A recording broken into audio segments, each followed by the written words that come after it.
What up, though? What up, though? 7 days, and we're back again for another episode of Dominant Effect. I'm Mark Bishop. We got Mike Ball, Aaron Olinger. What's up, everybody? Glad y'all able to tune in.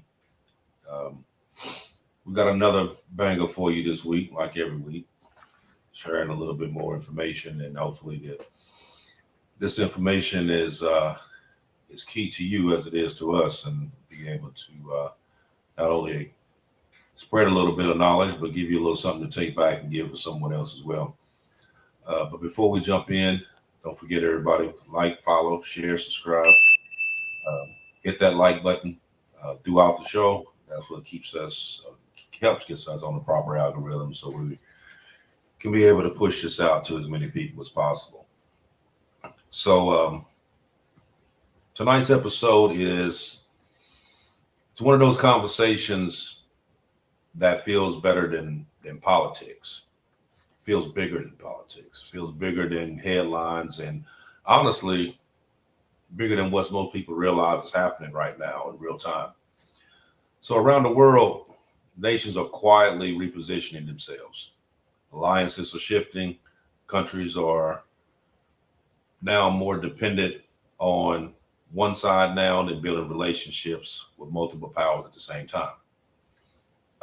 You have technology, artificial intelligence, military strategy, trade routes, oil, semiconductors. The global influence has become part of a massive restructuring of what we conceive as world power these days. And tonight, we're going to break down a couple stories. Why Japan and South Korea are working closely together now on semiconductor technology, why China is expanding their influence in the Middle East, why NATO tensions are growing in Europe, and the BRICS nations are trying to move away from dollar dependency altogether. And also why AI and computer chips may have become more important than oil in this next coming decade. So the question is no longer whether the world is changing. The question is how fast it's changing, and whether ordinary people like you and me are paying attention before these global shifts start affecting everyday life in major ways. So buckle up, people, because this is going to be one of those episodes where every segment connects, so that way you get the bigger picture as to what's really going on around here. Now, here's one of the stories that we're going to start with, because it's even bigger than a regional conflict right now. So over the past several days, Iran announced that it was suspending its negotiations with the U.S. following renewed Israeli strikes in Lebanon, particularly targeting Hezbollah-linked areas around Beirut. Some Iranian officials argued that continuing Israeli military actions, along with what they've described as a contradictory U.S. positions, made diplomacy almost impossible right now. So they completely dropped away from any type of negotiations whatsoever. And this matters because Iran's increasingly views the U.S. and Israel as operating strategically together, dealing with this. Now, when we was first talking about this, when we was talking about the overall agreement and what it was structured on, it started out, what was it? Iran had a 10-point plan. U.S. had a 15-point plan. And it was a part of their plan at that point in time was that there would be no more fighting against Hezbollah. That was a part of their whole agreement. No bombing in Lebanon, all of that whatsoever. And we're not the ones that's doing it. It ain't the U.S. side that's doing it. It's Israel that's doing it. But, that's kind of seemed like that's been the going thing these days. Once you tell somebody to stop doing it, that gives them even more reason to want to do it. And that's kind of one of the things that we're going at now. So whether people agree with Iran or not, We're not talking about it on a political side. The most important point here is understanding how this challenged global perceptions and the alliances that we have going on right now. Because with all this happening, there's another major development that's far less mainstream and gets far less attention. And that's the proposed defense initiative inside Congress that would significantly deepen the military and technological integration between the U.S. and Israel.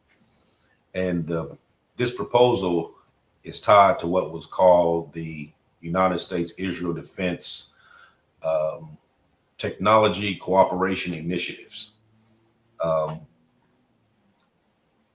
We was talking about this earlier before we started the show this evening, and this initiative prepares sections in the National Defense Authorization Act and its related legislation to the future acts of 2026 and on to 2027.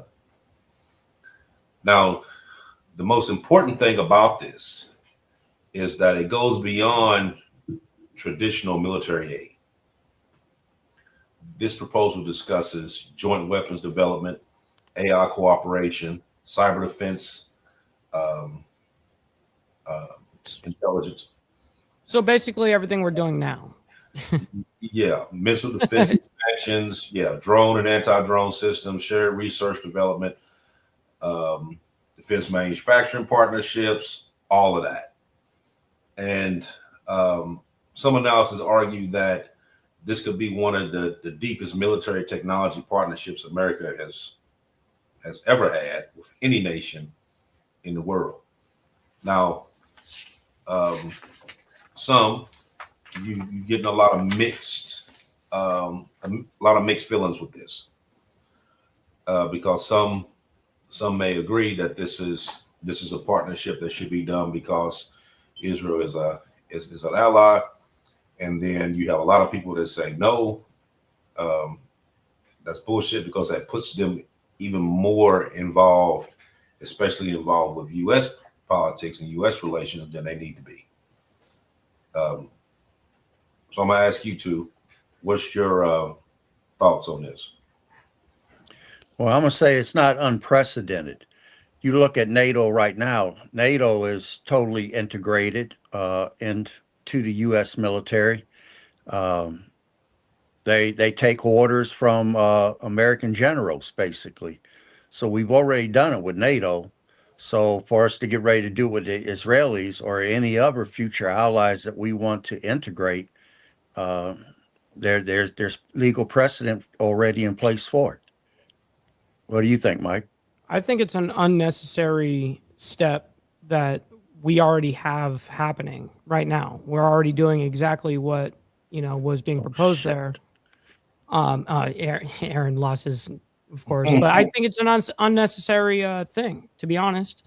I think it's a bad idea for us to go ahead and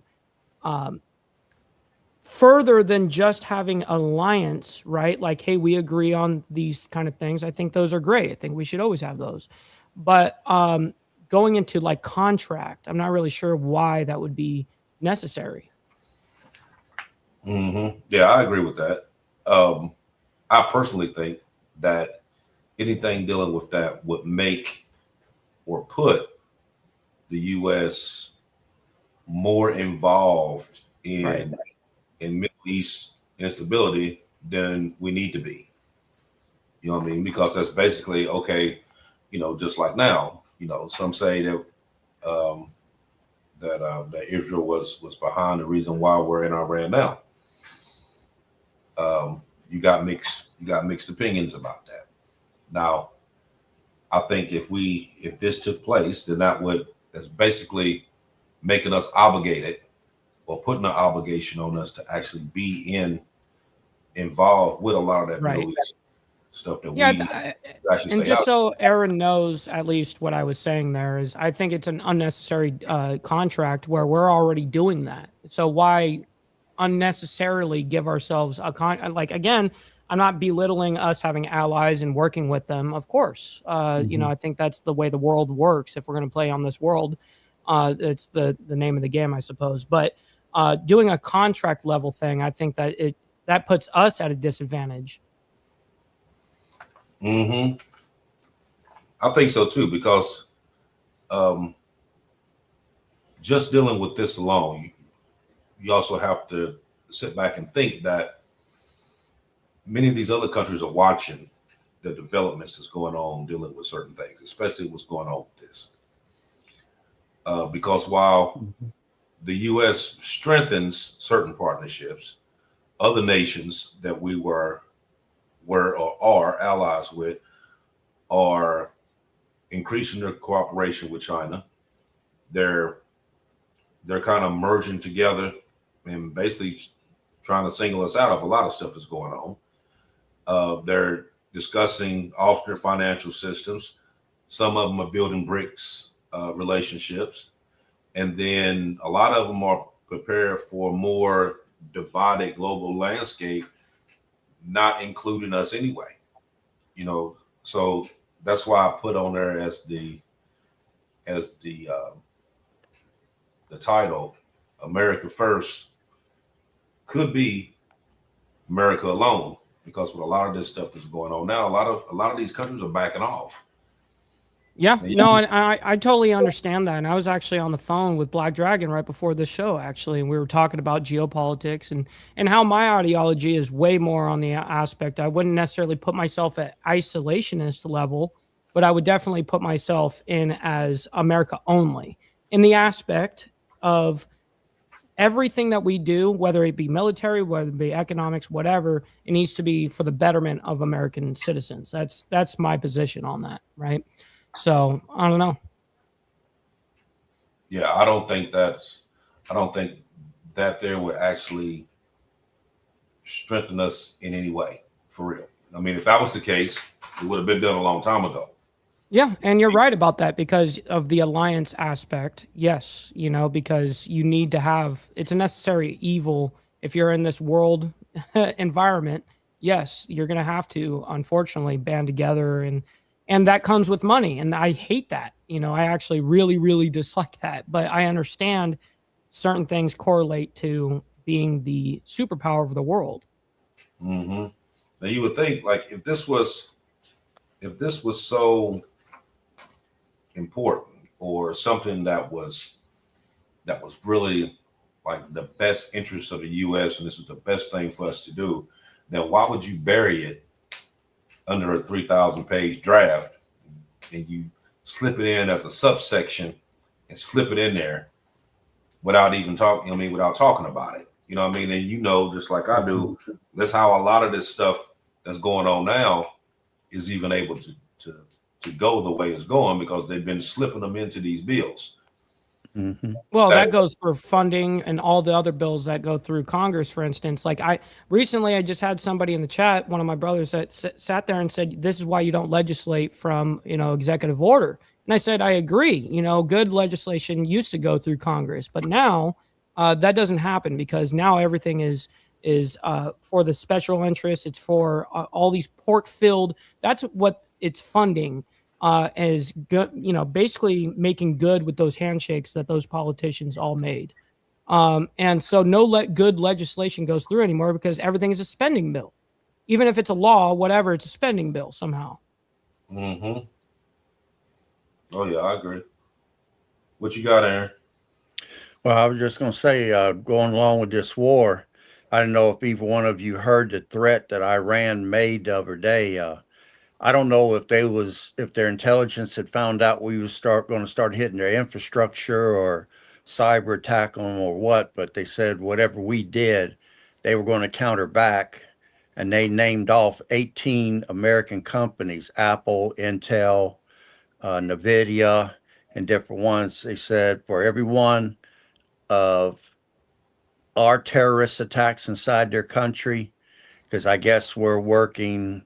I don't know if we've got Green Berets or Rangers or Navy SEALs on the ground operating inside their country or not, but it's for every terrorist attack that we commit inside their land, they're going to take apart those 18 major U.S. companies over here and attack whatever after that. That's interesting. I did not hear that. Yeah. So like they would go for something like, let's just say an NVIDIA building or something like that, something strange. Yeah, and some Wow. of it was going to be cyber attacking as well. They said they was going to take the system down. Now today, my internet's been kind of shaky. It's been on and off throughout the day, and my TV was cutting off, cutting back on, and I had heard that the internet, not the internet, but something dealing with the internet was down. So I don't know if it was due to a cyber attack or what, but there's some people that are not getting any reception at all, from what I understand. Mm-hmm. Yep. Well, that's the quickest way to cripple any type of, whether it be regime or anything, governments, doesn't matter. You take down telecommunications, you're going to see it implode from within. Mm-hmm. Right. I think as America becomes more inward focused, I would say, you have a lot of these countries in Europe, Middle East, Asia, Africa, South America. They're beginning to diversify their relationships and build these new partnerships outside of traditional U.S. influence. Now, that doesn't mean that these countries suddenly like hate America type thing. That's not what I'm saying. But what it means is that they no longer fully trust, depending on only one global power anymore. Everybody's starting to stretch out. Mm-hmm. Where it used to be where everybody depended on the U.S. Now they're like, okay, now we gotta figure out something else, because there's really no quote unquote guarantee that everything's gonna be like it used to be. So from their perspective, they may feel like they have no choice but to prepare for these alternatives. So now you're seeing things like these Middle East nations are strengthening relationships with Beijing. You got Europe discussing building this greater military independence, and being able to build bigger, and everybody's just basically kind of coinciding with Ukraine all of a sudden, which kind of seemed weird with that. But now I guess It's weird. yeah, being that what he's doing now is like he's now the talk now. You know what I mean? Of everybody trying to circle around here for some reason. Do you have China that's building their infrastructure across multiple continents, which they've been doing that for years? They give out these loans to these countries, and and it's, when you think about those loans that they be giving out, and you think like, okay, so everybody just running to China and getting loans. No, they're going by the way that they've been going. So they've been going to these other countries and like, okay, we need a railroad built, and we need such and such amount, and they're listening to the deals. China just giving them a better deal. So they're giving them a better deal, and they're bringing their workers in, and they're doing it, but they're making these crazy contracts where, okay, well, you don't have to, like you own this for 99 years or whatever, and if you don't pay us within those amount of years, then this belongs to us. So, well, China's setting themselves up to do it if you're going to buy your way in, which is essentially what the United States did, right? That at least China, they would benefit at the end of the day, on the long term, not just on the short term. They're willing to take the short term hit. We were always kind of the opposite. We had a short term gain and then had long term effects, So that, again, that's the ideology of America only, in my standpoint, is like everything we do should be for the betterment of this country and the nation of the people of this nation, right? mm-hmm. Okay. Right. So You would go think ahead. that. Mm-hmm. Yeah, you would think that. I absolutely agree with you. But what we have right now is like a transition, so to speak, because they're going from a unipolar system that was dominated by the U.S. ever since the Cold War, to a multipolar system where you have several of these major powers simultaneously are doing things. You know what I mean? So I remember when they first started talking about America first, and when they first started talking about it, I 100% agreed with it because I felt that, yeah, we need to stop being the police of the world and take care of what we have right here. Being the fact that we are, quote, quote, the richest country in the world, but we also have more homeless than anyone in the world. We got more people in jail than anyone in the world. More mental problems anywhere in the world. A whole bunch of stuff. There's a lot of stuff going on. We're the richest country in the world, but we also have the highest healthcare system in the world. And a lot of these countries have free healthcare. A lot of them have free education. You know what I mean? So there's a lot of stuff that's going on right now that we was thinking at first that, okay, we're going to stop dealing with everybody else's problems and deal with what we have here. But that's not where we're at now. And I don't think we're ever going to get there for real. You know what I mean? It sounded good at first. You know what I mean? It sounded like, yeah, that's a good thing to do. And, you know, I was all for it at one point. But from what I see right now, and the transitioning that's going on, I don't. Well, I'm not saying a lot of America first, though. You know, so I mean, there has been some things, for instance, this administration has done that I would consider that, but a lot of within the last year has not been in the best interest of Americans, in my opinion. Mm-hmm. So, you know, I think that it was a good sell point, right? And in something that I was let down on, of course. I mean, I openly say it. I voted for the guy, and I'm let down on a lot of things. Now, he's done a lot of good stuff too. I'm not going to say that he hasn't, but I'm going to be objective here and go, well, there's a lot of stuff here that's happening that's not America first. Right. I totally agree. What you got, Aaron? Well, I want to mention one thing here I think applies, and I'm going to mention the country Bangladesh. They've moved its foreign reserves from the U.S. dollars to Chinese yuan. Now, we know that to be a part of the BRIC alliance, you have to move away from U.S. dollars. That's part of being a member. Bangladesh is not a member, but this is what I found interesting. They decided that the yuan is a better bet than the dollar for its next set of trade partnerships. In fact, this is now their performance. And from what I found, any country that takes Chinese loans, they have to make their transactions in Chinese yuan. So if you're an African nation and you took all this money to better your infrastructure from China, you are not allowed to use American dollars. So they're operating through the BRIC alliance, through de-dollarization.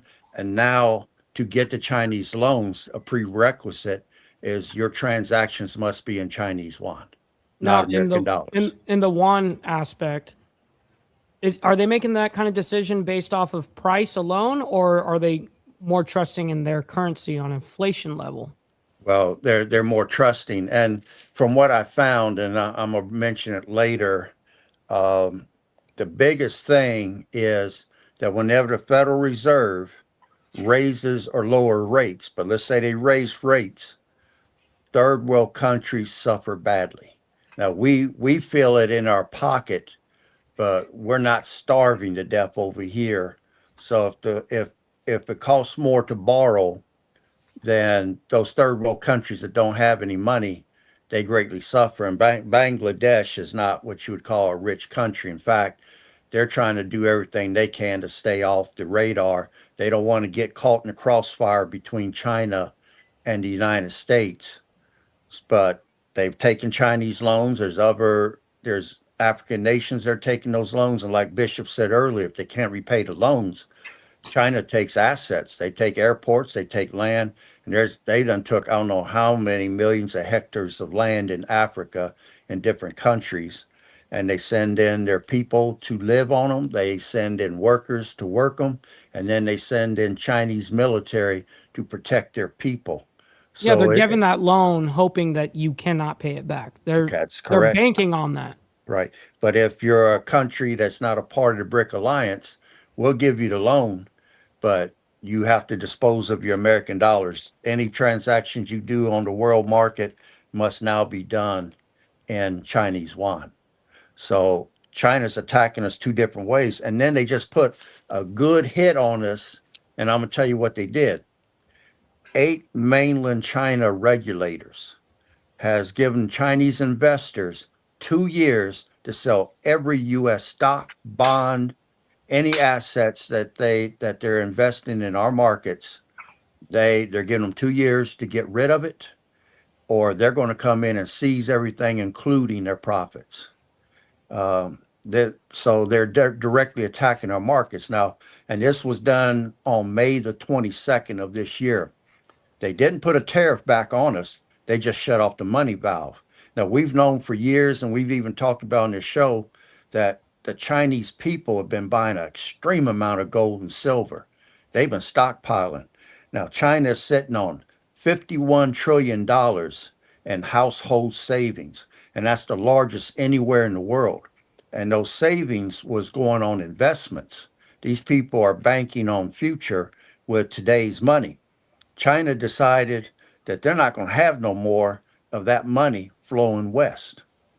So instead of raising a tariff on us, they just decided to turn the money valve off, and that $51 trillion would be better put somewhere else and not in Western investments. And they've given them a 2-year deadline to sell off everything, or they're going to come in and take it.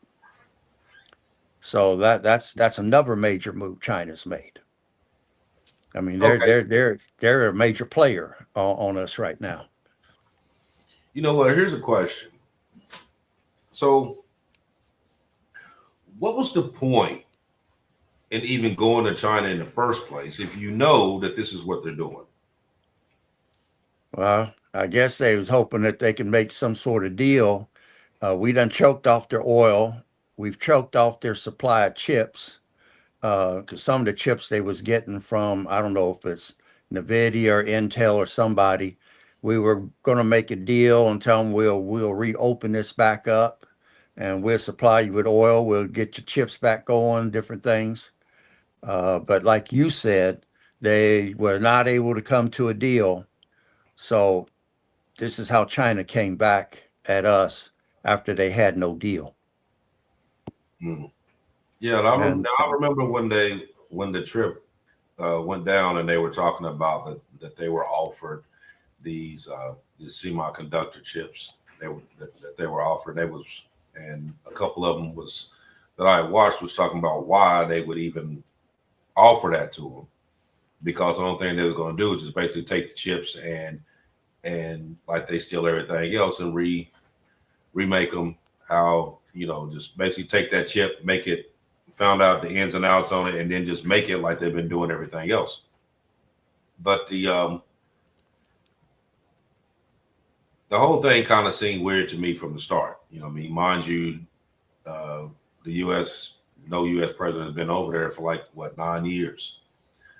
And so they go over there and you take this onslaught of, business CEOs and all that, thinking that you're going to make all these hellacious deals, and you came back with nothing. They didn't make any deals with you, but then turned around the very next week and made 40 deals with Russia. And then you had the Minister of Defense from Iran. He was there. You had a Pakistani leader. He was there. And they're making deals left and right. But you went there and they didn't make any deals with you. It's they have to know that the fix is in. I mean, everybody that's sitting here with just a little bit of common sense can put 2 and 2 together here and realize that the fix is in here. They're going to do everything humanly possible to de-dollarize the dollar as much as they can. Mm-hmm. They're going to try to get rid of all the treasury, which is going to mess up a lot of stuff that that's going on across the world. They want to do this for that reason. They're trying to make it just basically make the dollar implode on itself, you know, and they're doing a damn good job at it because instead of us dealing with that stuff there, we're dealing with stuff over here in the Middle East that we don't have anything to do with. You know what I mean? He's spending billions of dollars every day.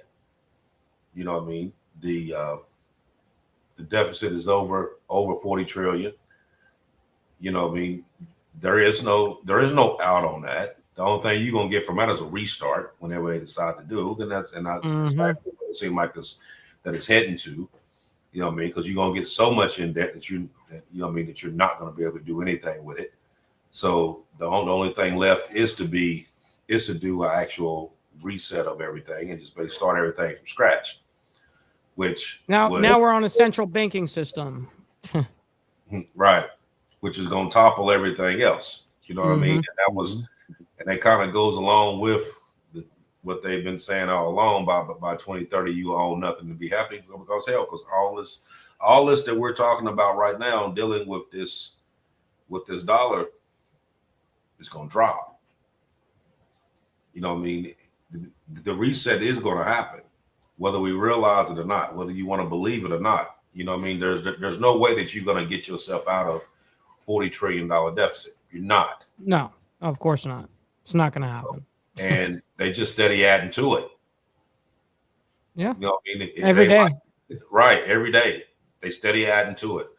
You know, so it's not like this is going to be something that we're going to get out of, or just something that we're going to be trying to go ahead of the game, because you got too much going on over here and you got too many greedy fucks over here, and you got all of us that's right here to just trying to scramble around and figure out what you can do next. But that's the real thing that's going on right now. Let me add to what you're saying there. I'm going to speak on some of the smaller countries right now. I'm going to name one in particular, Nigeria. Right now, they started an e-currency. It's called the Inaria, not the American dollar. They're moving away from the dollar, and they're not doing this under influence of Russia or China. They just chose to do it. The Inaria is a digital currency that they are basically launching. They have launched it. Since governments around the world are exploring digital currencies, the CBDCs, Nigeria has positioned itself at the forefront of the digital financial innovation. The Naira was introduced to modernize the payment system, improve and financial things that they do. They want to reduce transaction costs, so they don't want to pay the fees that they have to pay to use the American dollar, and they want to strengthen the efficiency of the country's financial infrastructure. So they're moving totally away from paper currencies. There's other countries around the world that are doing this. So I hate to say it, but the American dollar is on its last leg. Yeah, but they're starting on broke countries, you know, and granted, you know, they probably were incentivized, hey, we'll buy out your entire debt if you guys go to this shit. You know? Well, China, Russia's not even involved with them. And I saw other countries that are choosing to go this way because they feel that the digital currency is the future, which I do feel it is that way. If you believe in the Bible and a cashless society, then the digital currencies is the future.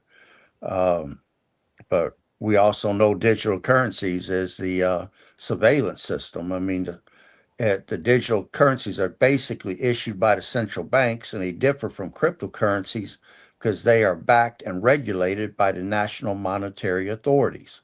So each country that launches their own digital system, that's their own money.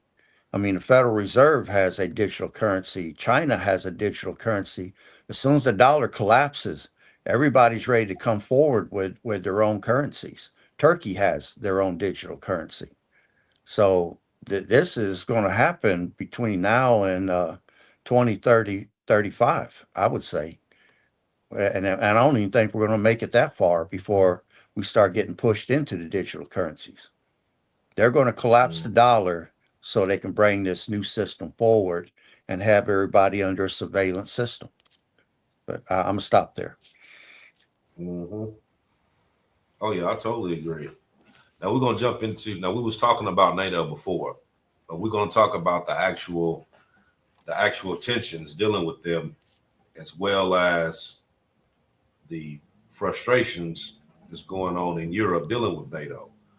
So a lot of social media here in the past couple of months has exploded with claims that um, NATO was dropping. We just heard the other day about France was talking about leaving NATO, and that has some truth to it, not all the way, because France hasn't dropped out of NATO, but there are some people who are running for election who said that if they won, that they wanted to take them out of NATO.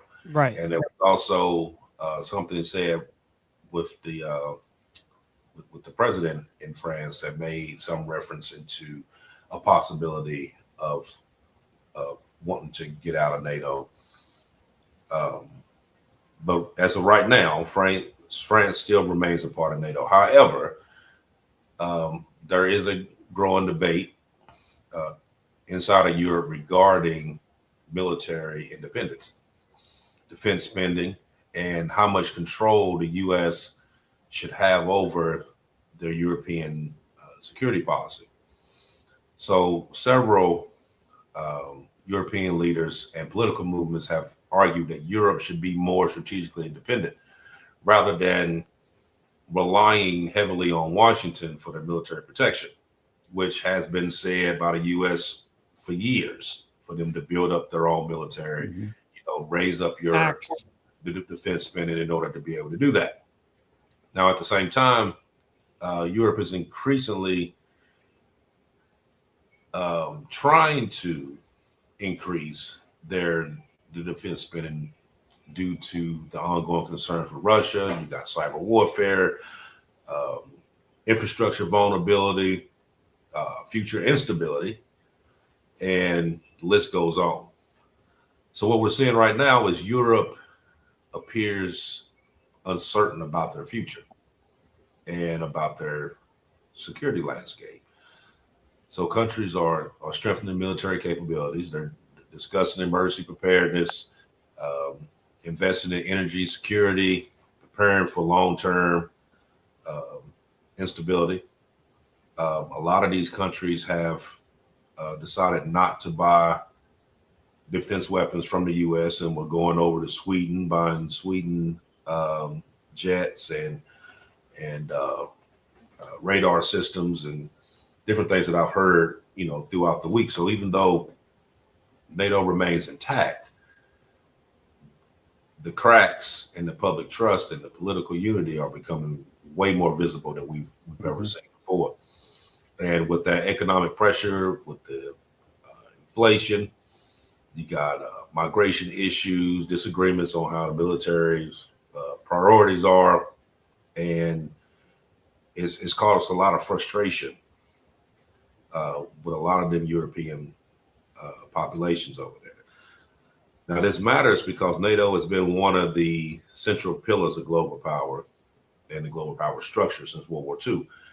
And if these internal tensions continue growing, it could reshape global military as we know it, because NATO was the dominant defensive force that right after World War II was and has been a big deterrent dealing with Russia, China, keeping a lot of these countries at bay, North Korea. So now that there is distinction in the ranks, you got huge cracks that's showing. You got a lot of stuff that's changing. You got a lot of these countries that's kind of stepping away from what the normal was, and they moving in different. They're moving different. Let's just say it that way. They're moving different, and it's going to eventually cause a problem. I know you was talking about some stuff about this earlier, Aaron. So I'm gonna let you I'm gonna let you Okay. jump on it. Okay. Mike, let me have picture number 2 briefly. Sure. Bring that up here. Here we go. Okay. Right now, Europe is claiming that they're spending 2 times the amount of money on their defense because United States is backing out. Now, we've already taken troops out of Germany, but we did move them to Poland. Now, Mike, give me picture number 1. I want everybody to see how much money the United States spends on defending Europe versus how much money that they spend. So if they say that they're spending twice what they would normally spend, you could see that their twice wouldn't even equal the total budget if we pulled totally out of NATO. Right. They would collapse. And a lot of those countries don't even supply troops to NATO. But when you look up their standard of living, most of those countries live a higher standard of living than we live here in America. I think we're like number 26 or 27 on the list. And some of these countries are living way better than we are, but yet they're not paying the money to defend themselves. That's ridiculous. And it's a bad deal for us that American taxpayers is having to finance this. I mean, what's the deal? And like Bishop said, everything is based upon trust. Our stock market, you can take that down, Mike. Our stock market's based on trust. Our bond market's based on trust. These European countries and our geopolitical system is all based on trust, and that trust is starting to fail. I mean, right now, the French president said, like Bishop said, that they were considering no longer being subordinate to the armed forces and the U.S. generals. France is moving towards strategic autonomy and is betting that a multipolar world requires an independent European army. Now, along with that, what I also found interesting when I was investigating that was, let me see here. Got it right here. Yeah, here it is. That France is basically, let me see. Oh man, I lost my train of thought here. Okay, here it is. Here. Okay. France just pulled, and I don't know if everybody knows this or not, they just pulled all of its gold out of the American Bank of New York, which is where the Federal Reserve is in New York. They pulled 2,047 tons of gold, and it's now sitting in a vault under Paris. And right now, because of lack of trust, Germany is considering pulling. They've got 1,200 tons of gold sitting in New York vault, and Germany wants it back. Gold in New York is a geopolitical risk. And you might say, well, why is that? Well, the leading European economists are saying that gold is no longer safe there. We've been storing gold for different nations around the world for 80 years. And because of what happened, which was when Russia invaded Ukraine, the U.S. froze 300 billion in Russian assets. That's gold, that was euros, it was different currency. Russia had spent all that time rebuilding themselves up, kept the money over here, and we seized it.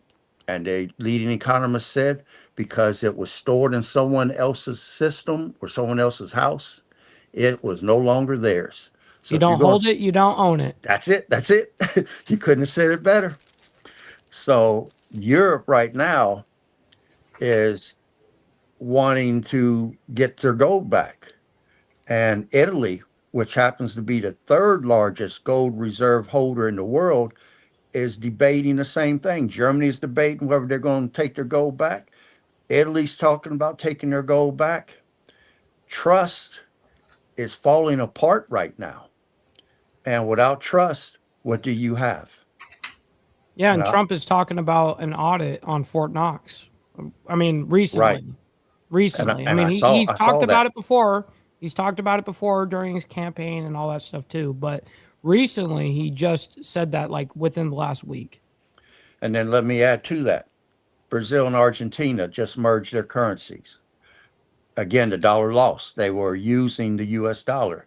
they have officially launched something called the SUR. That's spelled SUR. I don't know if I'm pronouncing it right. It's a joint currency designed to bypass the US dollar in bilateral trade. So anytime Argentina and Brazil trade with each other, they're going to use this new currency that they just launched. They're not using the US dollar no more. Both countries, which both Argentina and Brazil, they have the largest economies in South America. Um, this is about financial sovereignty. Every time the Federal Reserve raises rates, South American economies suffer. They said the petrodollar is bleeding from 1,000 cuts right now because trust is failing. But I'll stop there. Yeah, that's absolutely that's one of the things that you hear in just about all of these different news broadcasts that we've been listening to on mainstream. They all talk about that one big thing, trust. And it's hard to say that something is going to happen a certain way when every other day it changes. One day it's this, True. next day it's this. Oh shit! Oh shit! Oh shit! You know, it's like, okay, I'm gonna work on this peace agreement. Stock prices go up, gas drops. You know, a little market manipulation. Right. Now we bomb an island. Gas goes up, stocks go down. You know what I mean? So they pencil whipping the shit out of the market, and they know it's going to, and they just sitting back like there's people that's playing this market that knows what's getting ready to happen. That's You know what I right. mean? Of course there are.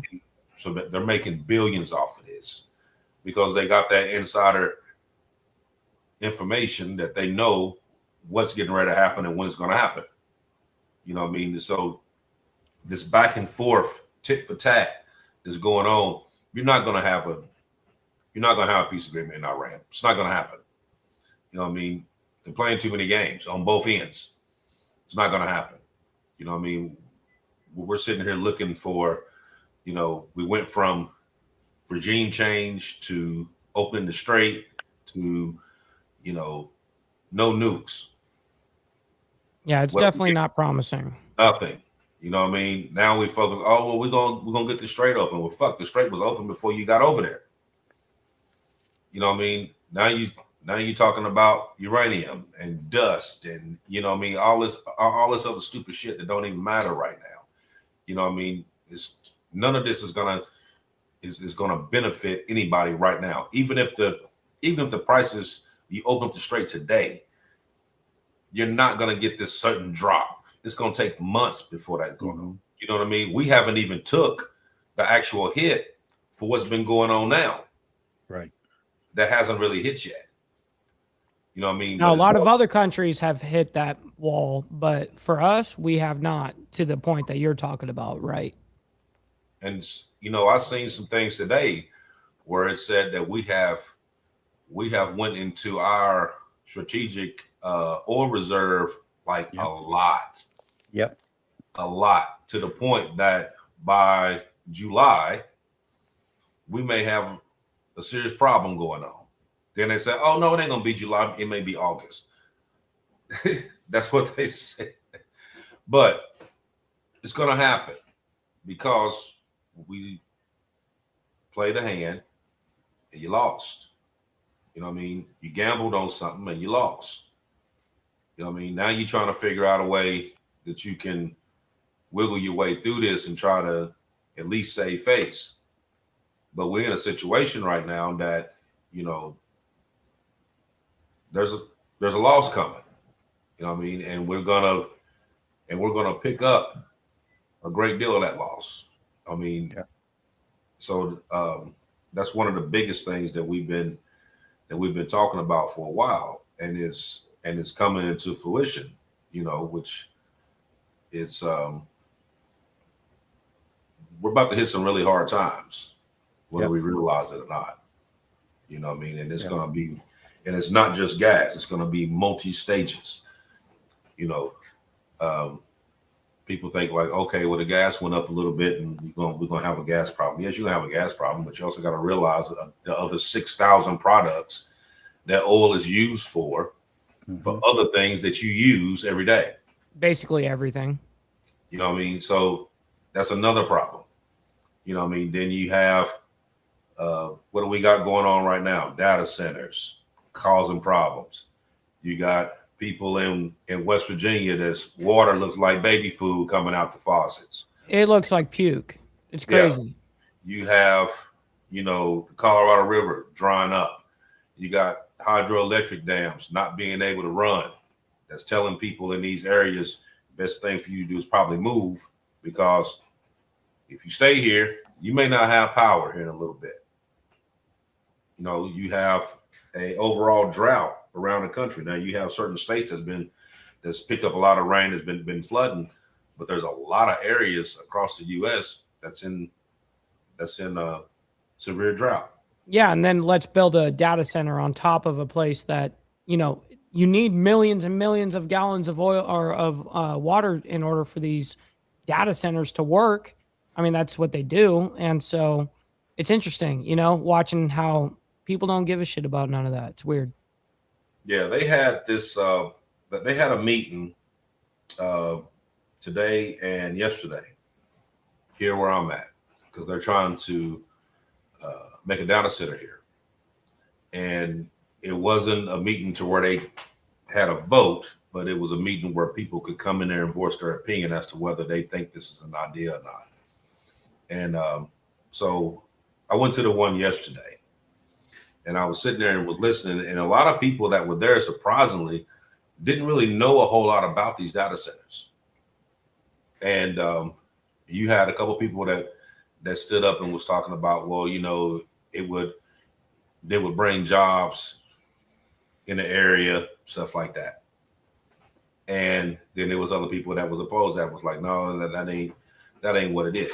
So, of course, I had to say a little something about it, just a little something. And it was basically to the effect that, I don't think a lot of people realize how this data center would actually hurt this area. Reason being, the city I live in is called Lakeland. It's called Lakeland for a reason, because it's surrounded by lakes. Now, you put a data center here. We're already in drought conditions now. We're already in drought conditions. Some of these lakes have receded back from the shore at least 10 feet. Now, you put a data center here, do you realize how much fresh water that you actually spending on these data centers? You spending basically 1 million gallons a day. And then electricity on top of it. And Right. then everyone around them is now suffering because now a lack of water pressure, price of water goes up, public water, and then the price of your own electricity bill that before there was a data center, magically, you're paying a humongous amount more as soon as they come in. It's odd that the citizens have to front that bill. It's odd. Well, you're going to pay more on the electric.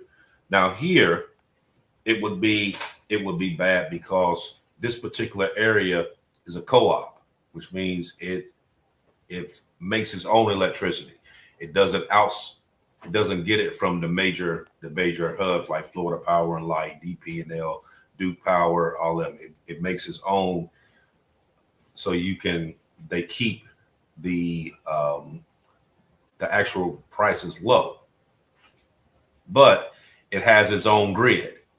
Okay, so when you put a data center in that grid, then you taking basically, I think this particular grid holds what was it, like 850 like megawatts that in this area. You would need that equivalent just to run that data center. You know what I mean? So it would be an overload on the grid. Plus, they ain't paying for it anyway. We've already done seen where these data centers been popping up. I haven't been paying no water bills. I ain't been paying no electric bills. I ain't been paying nothing. You know what I mean? You're going to dry up these lakes. You're going to dry up the fresh water, which they're already having problems now with people's wells drying up because of the drought. And now you're going to put a data center in to suck up the rest of the water that you don't have. You know what I mean? For what? For somebody can go on ChatGPT and make them little stupid ass pictures that they've been posting on Facebook for the past. No kidding. No kidding. Real quick, Miss Lotus coming in with the 10 spot saying, thank you for sharing the information we need. That's a fact. Thank you very much for the support financially. We very much appreciate it. You know, so that's what we're looking at, you know, and I had this one picture I was trying to find that showed the number of actual data centers that's in these states, and it's ridiculous how many that's in these states. I think Texas had like over 400. Damn. And then you see why they keep talking about Texas now, about the water drying up. You know, yeah, no kidding. Drying up. All these areas are drying up. Well, the one that you sent me on Instagram actually earlier today was that whole region through Colorado and all that. The Rockies, is that what I think that's called? Whatever. Right, and all of that water up there is basically gone. I mean, almost gone. Right. Mm-hmm. So, and that's all probably the water that Texas uses as well. Right. Because it's right there in that region. Right. Depleted, yes, but that's also that area. If you paid attention to that particular area there, that's the area that we were talking about before that Bill Gates and Nestle and all them were that trying was like to buy almost a couple of years ago, wasn't it? Right. That was right in the very beginning. Right in the very beginning of our show. That was like one of the first 10 episodes or something like that. Right. Yeah, that's the areas that they've been focusing on, trying to buy all the farmland because of the water aquifers. They wanted that water that was underneath. That's that area. So it's a lot that's going on right now. You know what I mean? And it's a lot of this stuff you don't even hear them actually talking about. You know what I mean? But it's important. I mean, I was born and raised in West Virginia, not too far from where they having the problem at now over in Wyoming County. You know, and it's, you know, if you go to certain parts of West Virginia, especially down in the southern part of West Virginia, you have freshwater streams that flow off the mountain. You know what I mean? There's spots that you can literally pull over on the side of the road and take a cup and stick it up under there and catch that water that's running off the mountain. And it's just as crisp and clean as any water that you ever drink ever. People used to come from miles around with just these big, huge drums or whatever, filling up with that water. You know what I mean? A lot of those areas now can't even drink it. You know what I mean? Because of the stuff that's coming off from those old coal mines, from that fracking, from pulling that natural gas out, all that other stuff. You know what I mean? The wells messed up. You can smell ammonia when you're pulling the caps off from these wells. You got houses that, you know, I know you've seen the pictures. I sent you several of them where they was, you know what I mean, the guy was literally pouring water from his sink and it looked like baby food that was coming out of it. You know what I mean? This is how bad it's getting. And it's in the rivers, it's in the streams, it's just flowing through. So it's not just that particular area, it's carrying out throughout. Look at that, AB. I found it. We labeled it the billionaire water grab, a global crisis. And I found it in my thing here. I'm actually trying to look for the date right now. That's hilarious, bro. Crazy. Yeah, that was oh, there it is. March 6th of 2024. Okay. So that was because that's interesting. March 6th, the day that I lost my leg. Over 2 years ago. Yeah, that's crazy. Wow. Wild. Anyways. Yeah, so over 2 years ago, we were talking about that. thing, and you see what's going on now. Yeah, but that's where Crazy. we're at. Aaron, there was some things that you wanted to talk about. I think you had a couple of pictures about it and some other stuff yes. you want to do. So I'm gonna let you go ahead and hit that. Okay. Mike, give me picture 3, please. Picture 3, here it is. And, I want people to understand, because you're hearing it in the news. They keep talking about that there's going to be food shortages and the reason why they happen. Now, during World War II, if you don't believe me, you can ask your parents or you can ask your grandparents. They had ration cards that went out. You could Right. had the cash to buy a five-pound bag of sugar, and it wouldn't have mattered because you were only allotted a certain ration. And we see in stores when they ration something, you get 1 per customer, 2 per customer.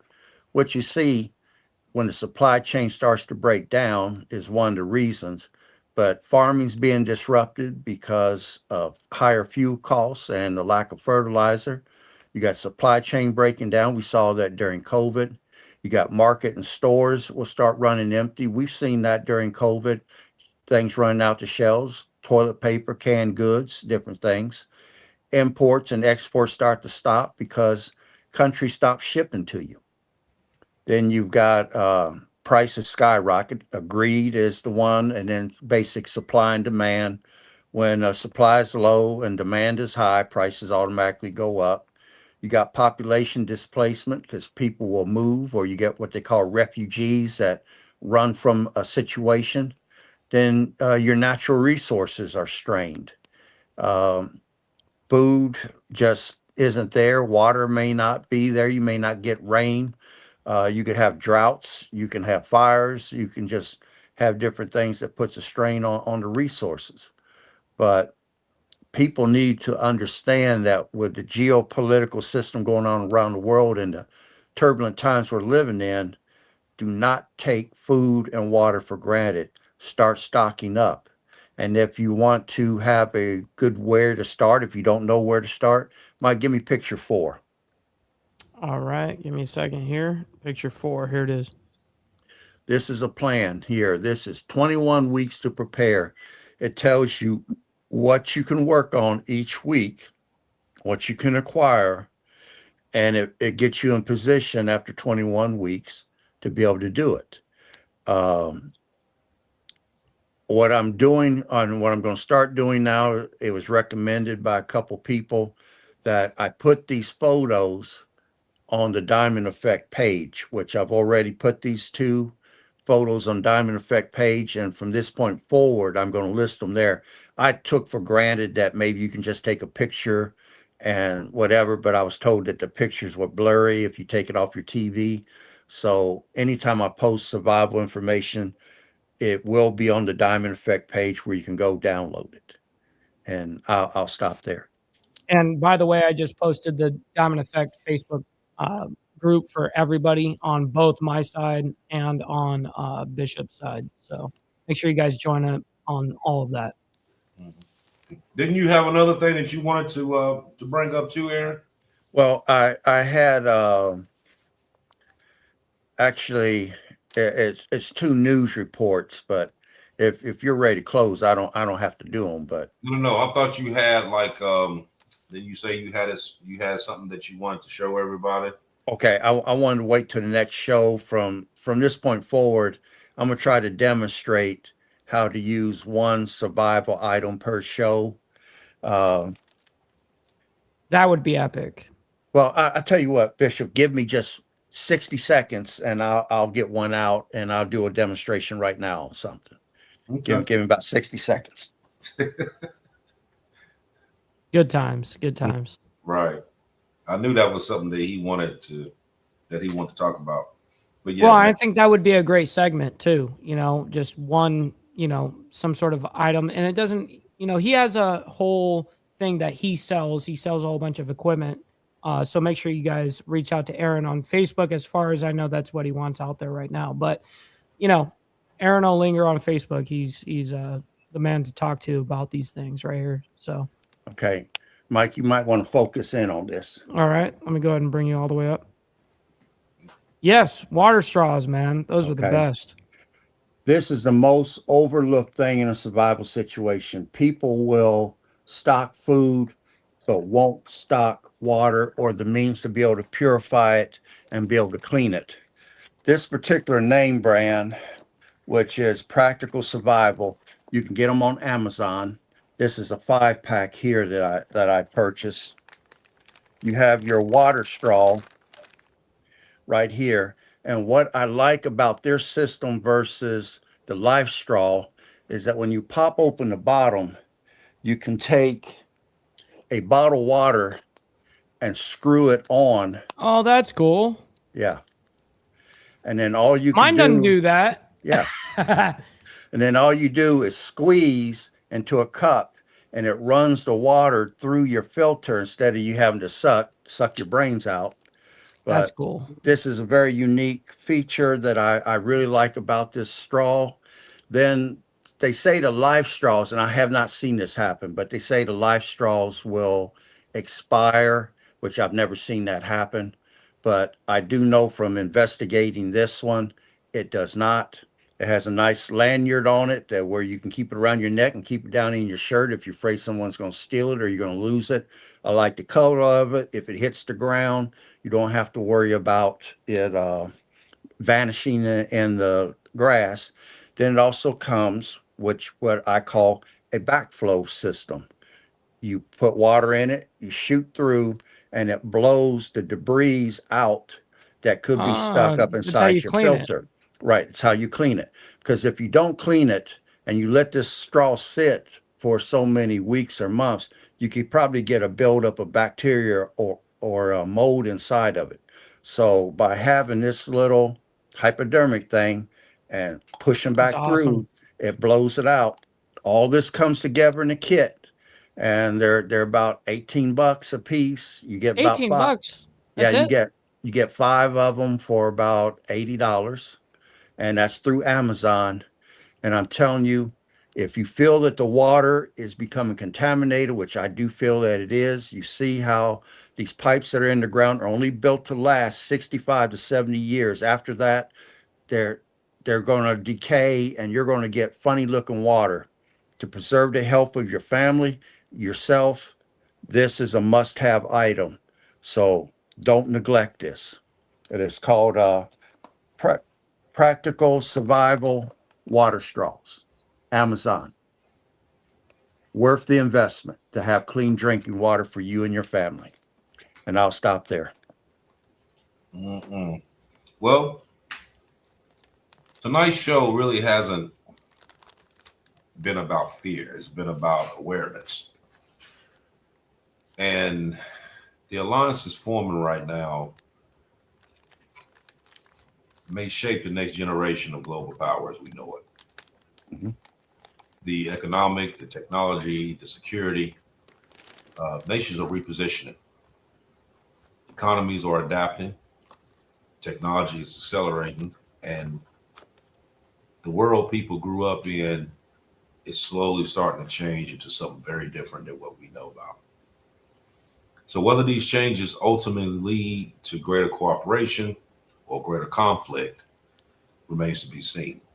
But one thing is clear about all of this is that global power shift is already happening, whether you want to believe it or not. And the question is now is whether ordinary people like us are paying attention enough to understand what's really coming next. Are we going to be proactive and do what we need to do, or are we going to stand by the wayside and let us hit us in the face?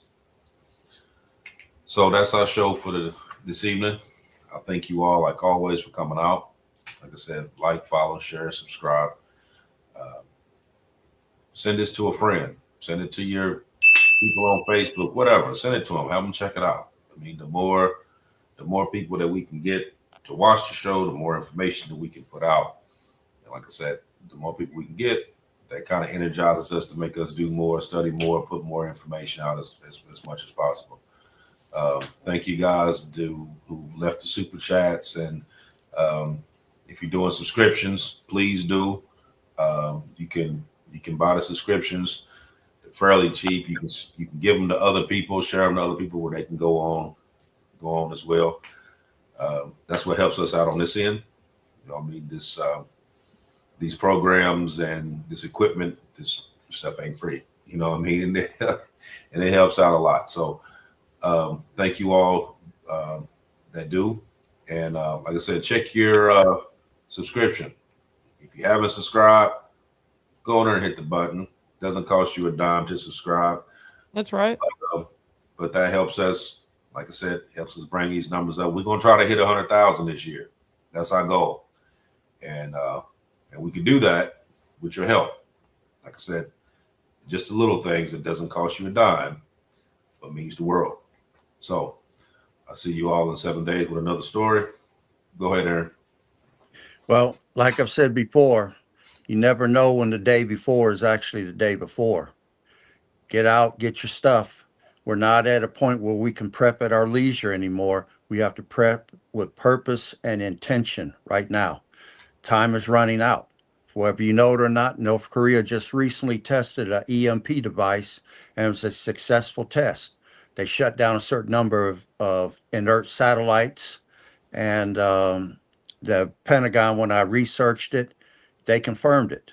EMP device, electromagnetic pulse weapon, is designed to take a modern country and put it back into the 1900s. And any one of those going off over us, or even two of them, would totally take out half of Mexico, half of Canada, and all the United States.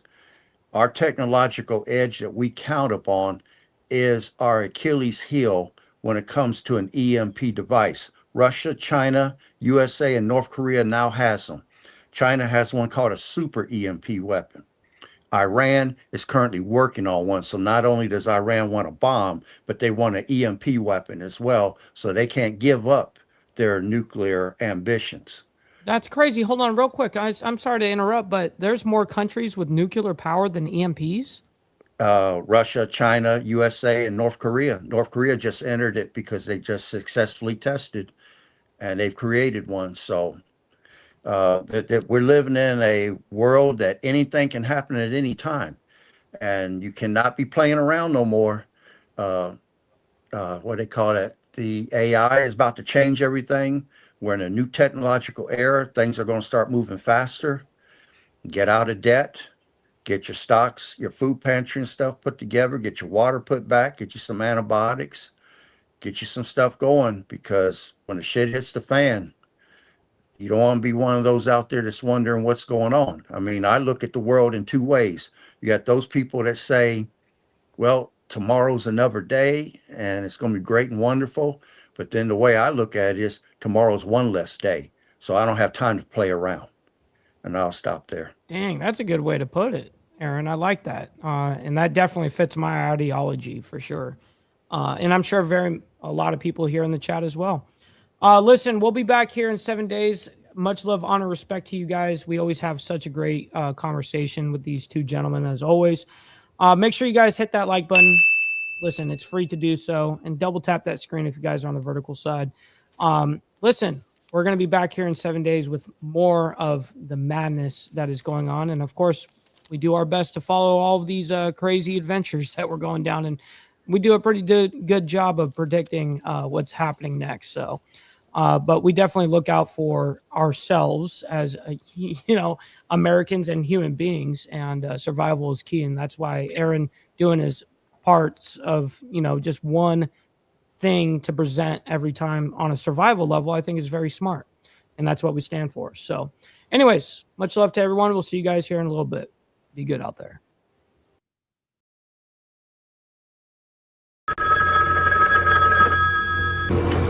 Goodbye.